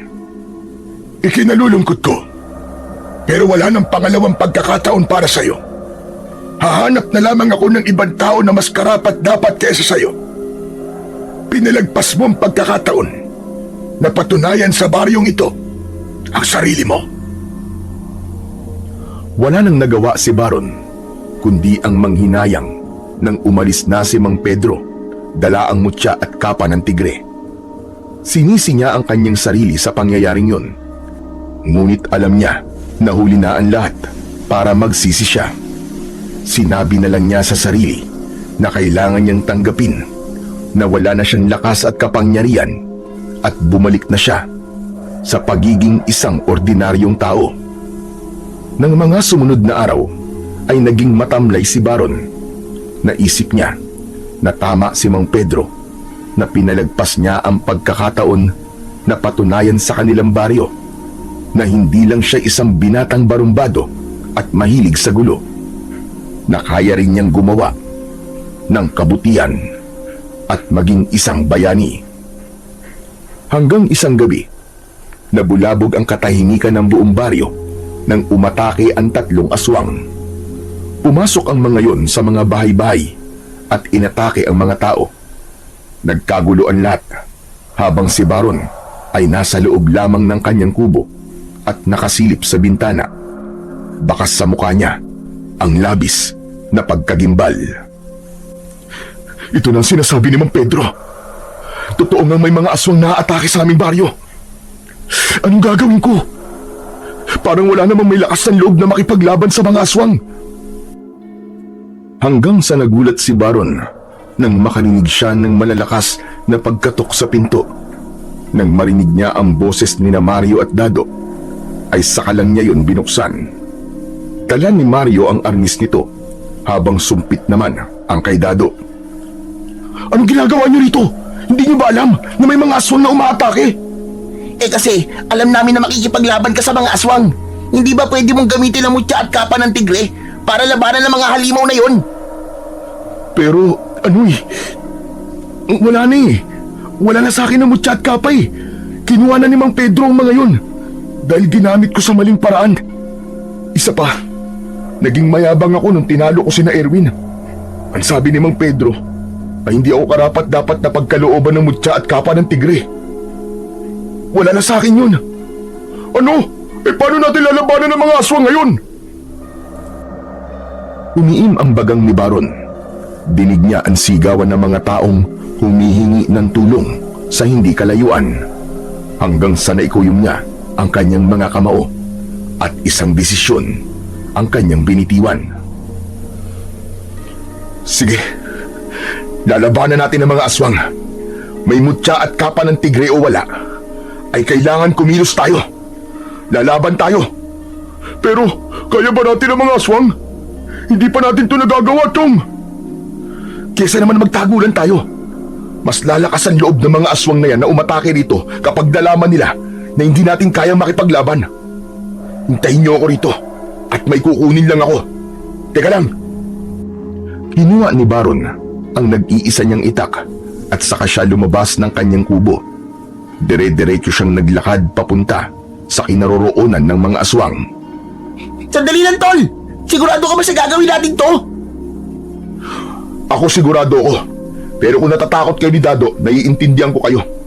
Hindi ako magagalit kung hindi niyo ako tutulungan. Pero hindi ka namin pwedeng pabayaan na mag-isa ka makipaglaban, tol. Tama si Mario. Makikipaglaban kami kasama mo, kahit hanggang kamatayan. Nagpatuloy ang tatlo sa paglalakad hanggang sa nakita nila ang tatlong aswang na may matatalas na kuko, mapupulang mata at mga ngiting nagbabadya ng kamatayan. Mahigpit na hinawakan ni Baron ng itak habang nasa tabi niya sina Mario na may hawak na arnis at si Dado na nakahanda ang sumpit. Hoy! Mga pangit na aswang! Kami ang harapin nyo! Tignan natin kung uubre ang lakas nyo sa aming tatlo! Unang umatake ang isa sa mga aswang. Pinuntirya nun si Baron. Nagawang iwasan ni Baron ang matutulis nitong mga kuko. Tinaga niya sa braso ang aswang at malakas siyang sumigaw dahil sa labis na sakit. Pinaghahampas ni Mario ang aswang gamit ang kanyang arnis, habang si Dado naman ay sinumpit ang aswang sa iba't ibang parte ng katawan nito. Ang sumpit ni Dado ay may bala na patulis na bakal. Doon na sumugod ang dalawa pang aswang. Hindi na malaya ni Baron ang pagkalmot ng isang aswang sa kanyang braso. Naramdaman na lang niya na may dugong dumadaloy sa kanyang braso papunta sa kanyang kamay. Chong! May sugat ka! Umatras na tayo! Hindi ako aatras. Kailangan mapatay natin ang mga halimaw na yan. Kailangan nating ipakita na hindi sila basta-basta pwedeng manggulo rito sa baryo natin. Galit na sumugod kina Baron ang isang aswang. Humanda kayo mga Chong. Kailangan natin patayin ng isang yan. Sinumpit ni Dado ang papasugod na aswang at bumaon ang dalawang bala nun sa mga mata ng aswang. Doon na umatake si Baron at sinaksak niya sa dibdibang aswang gamit ang kanyang matalas na itak. Malakas namang pinalo ni Mario ang likod ng ulo ng aswang gamit ang arnis nito. Walang buhay na bumagsak ang isang aswang sa lupa, habang ang dalawang natitirang aswang ay tila nagkaroon ng pag-aalangan na umatake. O ano? Gusto niyo ba mangyari sa inyo nangyari sa kasama niyo? Sige, lumapit kayo! Hindi kami natatakot sa inyo! Mga hayop kayo! Sabay na umangil ang dalawang aswang. Matapos yun ay mabilis na tumakbo ang mga yun hanggang sa tuluyan ng nilamon ng kadiliman ang mga aswang. Hoy! Bumalik kayo rito, mga duwag! Bumalik kayo rito! Ano ka ba? Pambira ka, huwag mo nang pabalikin! At baka bumalik talaga ang mga yun! Para maangas tayong tignan. Tignan mo, at ang daming taong nakatingin sa atin, oh. Hindi mo ba nakikita? Sa pagkakataon na yon ay lumapit na ang mga tao kina Baron. Tuwang-tuwa na nagpasalamat ang mga yon sa kanila. Labis ang sayang naramdaman ni Baron dahil noon lang niya naranasang pasalamatan ng mga tao dahil sa isang bagay na kanyang nagawa. Hindi nagtagal, taon na yon ay lumapit na ang mga tao kina Baron. Tuwang-tuwa na nagpasalamat ang mga yon sa kanila. Labis ang sayang naramdaman ni Baron dahil noon lang niya naranasang pasalamatan ng mga tao dahil sa isang bagay na kanyang nagawa. Hindi nagtagal ay inaya na ni Baron sina Mario at Dado sa bahay niya para makapag-usap silang tatlo. Habang naglalakad ay sinimulan na nila ang kanilang pag-uusap. Grabe! Hindi ako makapaniwala na kaya pala nating makapatay ng aswang. Hangang-hanga yung mga tao sa ating tatlo ah. Isa lang ang ibig sabihin yan. Hindi kailangan ni Baron yung mutya at kapa ng tigre. Kahit wala yon, ay kaya pa rin niyang makipaglaban, di ba? Oo. Sumasang-ayon ako sa sinabi mong yan, Mario. Mali kayo. Hindi niyo ba nakita at napansin? Mahihinang klase ng mga aswang na kalaban natin kanina. Sa tingin ko, ay meron pang mas malalakas na mga aswang ang darating. At yun ang hindi tayo sigurado kung kakayanin ba natin. Diyos ko, huwag naman sana magkatotoo yung sinabi mo, Baron. Sana yung huling pag-atake na ng mga aswang yun nangyari kanina. Sana nga'y mali ako. Pero kailangan pa rin nating maging handa. Tayo mapapahamak kung magiging kampante tayo. Sayang nga lang, at wala na sa akin ng mutya at kapa ng tigre. Mas magiging madali sana ang pakikipaglaban natin sa mga aswang kung nasa akin pa rin ang mga yun. Kasalanan mo kasi kung bakit kinuha ni Mang Pedro yun sa'yo. Dapat kasi, hindi ka na lang nagyabang. Ano ka ba, Mario? Talagang nagawa mo pang manisi, no? Hindi ba may kasabihan na pass is pass? Sige nga, anong ibig sabihin ng pass is pass? Basta. Huwag mo na sisihin si Baron. Tumigil na nga kayong dalawa dyan. Mamaya mag-away pa kayo eh. Huminto na sa pagsasalita sina Mario at Dado hanggang sa makarating na sila sa harapan ng bahay ni Baron. Doon ay natigilan silang tatlo nang makita nila si Mang Pedro na nakatayo sa tapat ng pintuan ng kubo. Teka. Sino yung matandang yun? Isa ba siyang aswang? Naku, mukhang aswang nga siya. Kailangan natin siyang patayin. Hoy, ano ba? Tumigil kayong dalawa. Hindi siya aswang. Siya si Mang Pedro. Ay, sorry. Siya yung nagbigay sa'yo ng mutya at kapa ng tigre. Tumahimik na lumapit si Baron kay Mang Pedro habang nasa likuran niya sina Mario at Dado. Mang Pedro, ano pong ginagawa niyo rito? Siguro naman ay naniniwala ka na sa sinabi ko. Nadadanak ang dugo dito sa inyong baryo. At ang nangyari kanina ay simula pa lamang. Kung ganon, tama ang sinabi mo, Baron. May mga aswang pang-aatake dito sa baryo natin. Tama. Isang grupo ng aswang ang maghahasik ngayon ng lagim sa iba't ibang baryo. At ngayon ay ang baryo nyo ang puntirya nila. Pero ano po ba talaga ang ginagawa niyo rito, Mang Pedro? Akala ko po ba tapos na tayo dahil binawi niyo na po sa akin ang mutya at kapa ng tigre. Isa ko sa mga saksi sa tapang na ipinakita mo nang nakipaglaban ka sa mga aswang kasama ang dalawa mong kaibigan. Kahanga-hanga na nilabanan mo sila sa kabila na wala sa iyo ang mutya at kapa. Kaya isang desisyon ang aking nabuo. Ibabalik ko na sa iyo ang mutya at kapa ng tigre. Talaga po? Totoo ba yung sinasabi niyo, Mang Pedro? Totoo, Baron. Pero sana sa pagkakataong ito ay wag mo na akong bibiguin. Wag mo nang biguin ang inyong baryo. Pangako po, Mang Pedro. Gagamitin ko po ang mutya at kapa sa tamang paraan. Hindi ko na po yan gagamitin para magyabang lang. Nasa loob ng iyong bahay ang mutya at kapa. Tandaan mo, Baron, ito na ang huling beses na ipagkakaloob ko ang mga yon sa iyo. Sa sandaling makita ko na ginamit mong muli ang kapa sa maling pamamaraan, ay muli ko yung kukunin at hindi mo na muling mahahawakan ang mga yon. Opo, pinapangako ko po. Maraming salamat po talaga. Salamat po sa pangalawang pagkakataon para patunayan ko po ang aking sarili. Aasahan ko yan, Baron. Huwag kang mag-alala dahil palagi kong ipagdadasal ang inyong tagumpay sa bawat pakikipaglaban na inyong kakaharapin. Matapos yun ay nagpaalam na si Mang Pedro. Nang wala na ang matandang lalaki ay nagmamadaling pumasok si Baron sa bahay niya at nanlaki ang mga mata niya nang makita ang kapa at mutya ng tigre na nakapatong sa lamesa. Kinuha niya ang mga yon at mahigpit niyang niyakap. Grabe mo namang yakapin ang mga yan, Chong. Parang syota mo na ang mga yan, ah. Hindi lang kasi ako makapaniwala. Nababalik pa ang mga to sa akin. Saka napakasaya ko kasi meron na akong magagamit sa pakikipaglaban sa mga aswang. Hindi ko na dapat biguin si Mang Pedro sa pagkakataong to. Kailangan kong ipakita na hindi lang ako isang barumbadong mahilig sa trouble.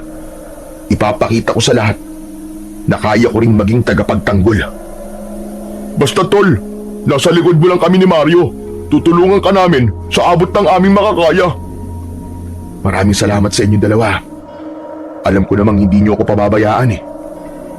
Nang sandaling yon, ay lumaki ang kumpiyansa ni Baron na kahit gaano pa karami ang aswang na sumalakay sa baryo nila, ay magagawa pa rin niyang ipagtanggol ang lahat ng taong nakatira roon.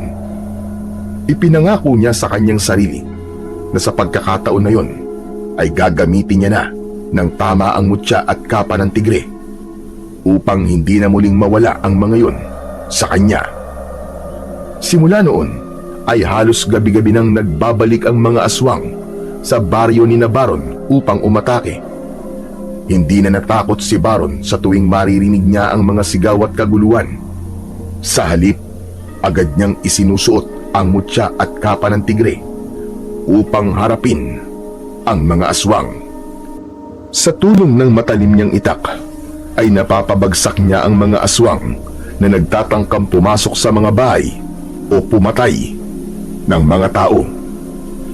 Unti-unting nasanay ang buong baryo sa pakikipaglaban ni Baron sa mga aswang, at yun ang naging dahilan upang hangaan siya ng mga tao sa magandang paraan.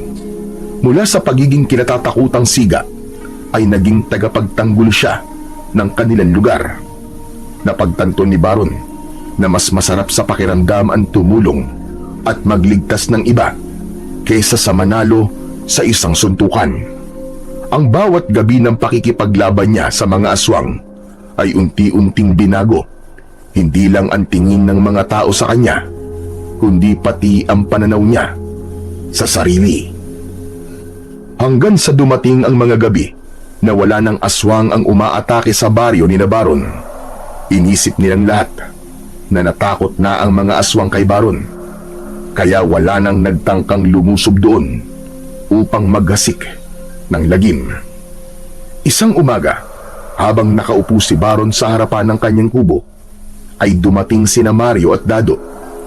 Bakas sa mukha ng dalawa ang labis na kasiyahan. Teka, anong meron? Parang ang saya niyong dalawa. Tumama ba kayo ng jackpot sa loto? Parang mas matindi pa sa tumama sa jackpot sa loto ang pakiramdam namin, Chong. Ang sarap pala sa pakiramdam na magkaroon ng kaibigan na hinahangaan ng lahat. Hindi lang yun, itinuturing ka pang bayani at tagapagtanggol dito sa baryo natin. Alam mo ba na pinag-uusapan ka na ng mga tao doon sa may plaza? Ang sabi nila ay masaya sila sa pagbabagong nangyari sa'yo. Akala kasi nila ay hanggang pakikipagrambulan lang ang alam mo eh. Sobra nga sila nagpapasalamat sa'yo eh. Alam nyo, napakasarap sa pakiramdam na nakakatulong ako sa mga tao rito sa baryo natin. Pero mas matutuwa ako kung matitigil na talaga ang pag-atake ng mga aswang. Kahit may mutya at kapa ako ng tigre, ay nakakapagod din na makipaglaban. Pero ang sabi ng iba ay mukhang wala ng aswang ang aatake dito sa atin. Ilang gabi na kasing walang pag-ataking nangyayari, di ba? Yan nga rin ang napansin ko eh. Malamang natakot na ang mga aswang sa'yo. Kasi nakita ng mga aswang na kahit mag-isa ka lang, ay marami ka pa rin napapatay sa kanila. Sana nga totoo yung sinasabi nyo. Sana nga ay tapos na ang kalbaryo natin sa mga pesting aswang na yon. Pero ewan ko ba, hindi pa rin ako mapakali. Palagi akong kinakabahan tuwing gabi. Parang sinasabi sa akin ng mutya at kapa na hindi pa tapos ang laban ko sa mga aswang. Ano ka ba? Huwag kang kabahan. Panigurado naman na kahit may mga aswang pang umatake dito sa atin, ay hindi sila uubra sa'yo, Baron. Isang matipid na ngiti ang pinakawalan ni Baron. Ang totoo, kahit ilang gabi nang walang pag-atake ng mga aswang, ay hindi pa rin niya magawang maging kampante. Malakas kasi ang pakiramdam niya na hindi pa rin tapos ang pakikipaglaban niya sa mga aswang. Pagsapit ng gabi, habang naglalatag si Baron ng banig, ay may narinig siyang mahihinang katok sa pinto.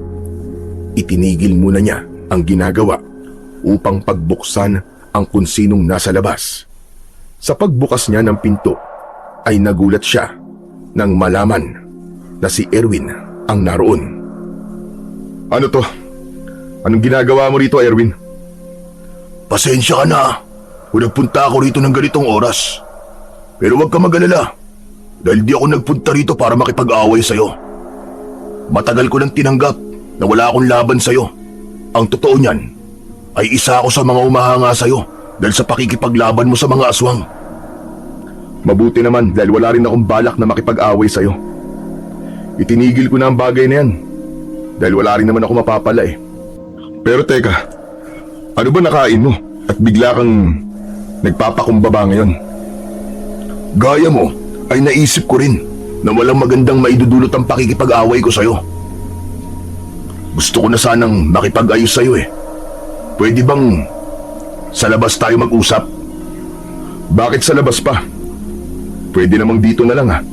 Sige na Baron, pagbigyan mo na ako.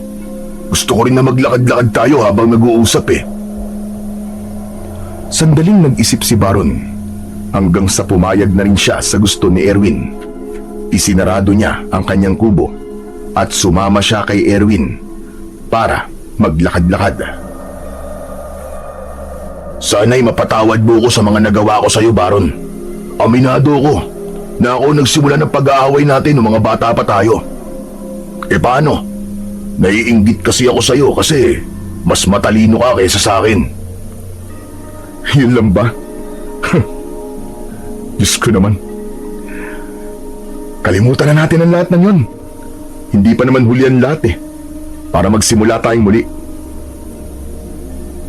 Hindi na muling nagsalita si Erwin matapos yun. Patuloy lang sila sa paglalakad hanggang sa makarating na sila sa parte ng baryo na wala ng kabahayan. Huminto si Baron sa paglalakad kaya may pagtatakang napatingin si Erwin sa kanya. Bakit tumigil ka sa paglalakad? Kailangan ko nang umuwi. Nasabi mo naman siguro ang mga gusto mong sabihin, di ba? Sa totoo lang, hindi pa lahat, Baron eh. Hindi ko pa nasasabi sa iyo ang lahat ng gusto kong sabihin. Kung ganun, sabihin mo na lang mabilis. Inaantok na kasi ako eh. Gusto ko nang umuwi at matulog. Bagyang kinabahan si Baron nang nakakalokong ngumisi si Erwin. Gusto kong sabihin na lahat ng sinabi ko sa iyo kanina ay hindi totoo. Alam mo kung ano ang totoo? Dinala kita sa lugar na to dahil may isang nilalang na gusto kang makita. Bago pa makapagsalita si Baron, ay nakita niya ang paglabas ng isang may kalakiyang aswang mula sa kasukalan. Kakaiba yun sa mga aswang na mga nakalaban niya. Mas malaki ang katawan nun at may kakaiba yung kasuotan na parang mula pa yun sa isang sinaunang tribo. Meron yung dalawang mahabang sungay na parang sa kalabaw. Kinabahan si Baron dahil hindi niya dala ang mutya at kapa ng tigre. Sa wakas, nakaharap ko na rin ang taong pumatay sa napakarami kong alagad. Erwin, anong ibig sabihin nito? Lumapit sa akin ang pinuno ng mga aswang na nasa harap mo ngayon. Sinabi niya na kung ituturo ko kung sino ang pumapatay sa mga alagad niya, ay hindi niya ako sasaktan at gagawin pa niya ako na isa sa malalakas niyang alagad. Pagkakataon ko na to para pumantay sa lakas mo, Baron. Kaya hindi ko na to pakakawalan. Hayop ka! Traidor ka, Erwin! Traidor ka sa baryo natin! Hindi siya pinansin ni Erwin. Bagkus ay lumapit ito sa pinuno ng mga aswang. Ngayong ginawa ko ng gusto mo, ibigay mo na sa akin ang aking gantimpala.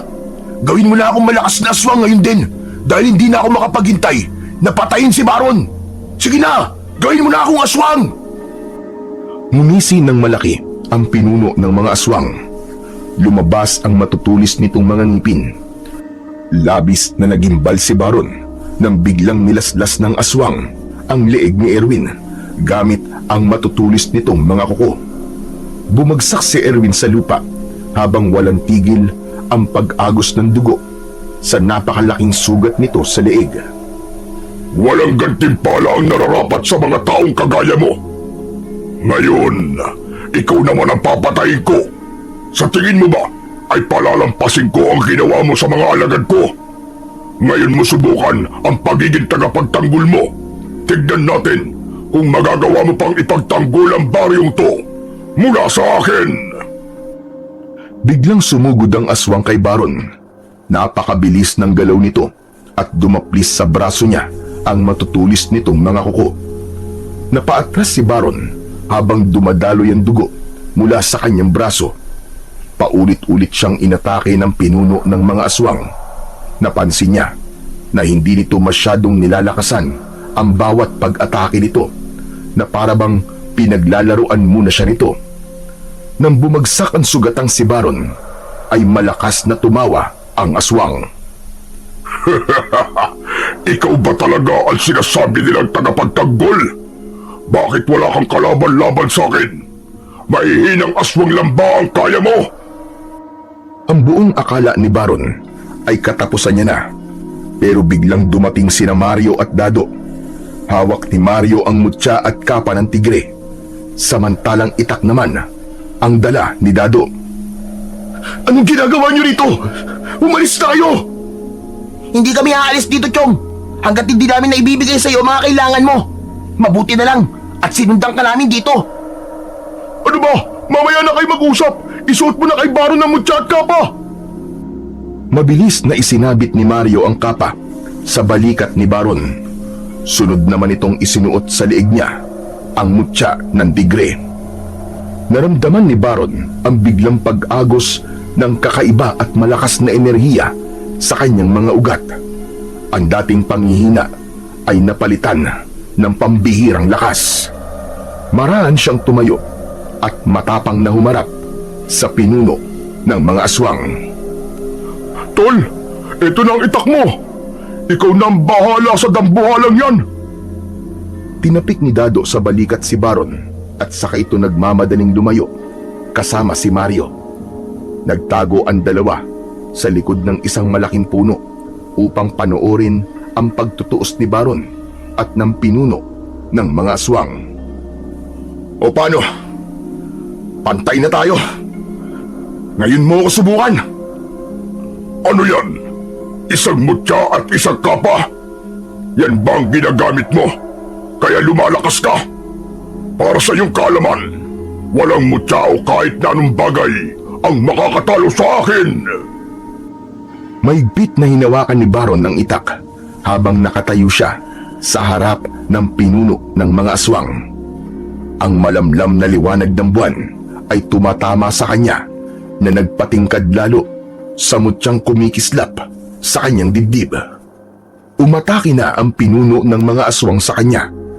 Iniwasan naman kagad ni Baron ang hagupit ng matutulis nitong mga kuko, pero hindi siya nakaligtas sa kasunod na pagkalmot nito sa kanyang braso. Muling umatake ang aswang at sa pagkakataong yun ay sinalubong ni Baron ng buong tapang ang kalaban. Nagsagpong ang dalawa at parehas silang nabuwal sa lupa. Ilang beses na tinangkang lapain ng aswang si Baron. Pilit niyang itinulak ang aswang gamit ang isang kamay, habang ang kamay niyang may hawak sa Itak ay paulit-ulit niyang inuumang sa aswang. Huwag kang susuko, Baron! Huwag ka magpapatalo! Kaya mo yan! Patayin mo na ang aswang na yan, Chong! Huwag mo nang patagalin ang laban! Nagkaroon ng pagkakataong makatayo si Baron. Siya naman ang sumugod at matagumpay niyang naitarak ang Itak sa tiyan ng aswang. Pagkahugot niya nun ay mabilis niyang itinarak yon sa liig ng kalaban. Lumagpas ang dulo ng Itak sa batok ng pinuno ng mga aswang. Nakita ni Baron kung paano unti-unting nawalan ng buhay ang mga mata ng kanyang kalaban, hanggang sa lumaylay na ang mga kamay nito. Paghugot niya ng Itak sa liig ng aswang, ay doon na ito bumagsak sa lupa. Nakadilat ang mga mata ng aswang, pero hindi na yun humihinga. Nagulat si Baron nang bigla siyang yakapin ng mga kaibigan niya na sina Mario at Dado. Hanep! Napakagaling mo talaga, Tol! Lodi kita! Pati pinuno ng mga aswang ay walang laban sa'yo! Oo nga! Paniguradong marami na naman ang hahanga sa'yo niyan! Pero mga chong, hindi ko to ginawa para hangaan ako. Ginawa ko to dahil gusto kong iligtas sa mga tao sa baryo natin. Yun lang ang dahilan ko at wala nang iba. Pero sa tingin ko, ay tapos na ang pakikipaglaban ko sa mga aswang. Patay na ang pinuno nila. Sa palagay ko, ay hindi na magkakaroon ng lakas ng loob ang iba pang aswang na umatake sa baryo natin. Malaya na ang baryo natin laban sa mga aswang. May sasabihin pa sana si Baron, pero hindi niya na naituloy dahil sa pagsigaw ni Mario. Diyos ko! Si Erwin ba yan? Ano nangyari sa kanya? Patay na ba siya? Oh, siyang may gawa niyan sa sarili niya. Nagtiwala kasi siya sa pinuno ng mga aswang dahil sa kagustuhan niyang mahigitan ako. Nakakalungkot man, pero wala na talaga si Erwin. Sayang lang, at nawala siya na hindi man lang kami nagkaroon ng pagkakataong magkaayos. Malungkot na tinignan ni Baron ang walang buhay na katawan ni Erwin. Ganun pa man, sa kabila ng kamatayan nito, ay may saya siyang naramdaman dahil ramdam niya na simula sa gabing yun ay mamumuhay na ng mapayapa at malaya sa takot ang kanilang baryo. Matapos patayin ni Baron ang pinuno ng mga aswang, ay tuluyan ng naging tahimik ang kanilang baryo. Itinuring na isang bayani si Baron sa kanilang lugar. Ngunit hindi na muling nasilayan ni Baron si Mang Pedro at nanatili na sa kanyang pag-iingat ang mutya at ang kapa ng tigre. Inisip na lamang ni Baron na tuluyan ng ipinagkatiwala sa kanya ni Mang Pedro ang pangangalaga sa mutya at kapa. Sa paglipas ng panahon ay lalong tumibay ang pagkakaibigan ni Baron, Mario at Dado. Kailanman ay hindi na sila nakipag-away at nakipagrambulan. Bagkus ay tumutulong sila sa paggabay sa mga kabataan upang hindi maligaw ng landas ang mga ito. Natutunan ni Baron na hindi ang pagiging siga ang batayan ng totoong tapang, kundi sa tapang ng isang tao na tumulong at ialay ang buhay nito sa kanyang kapwa.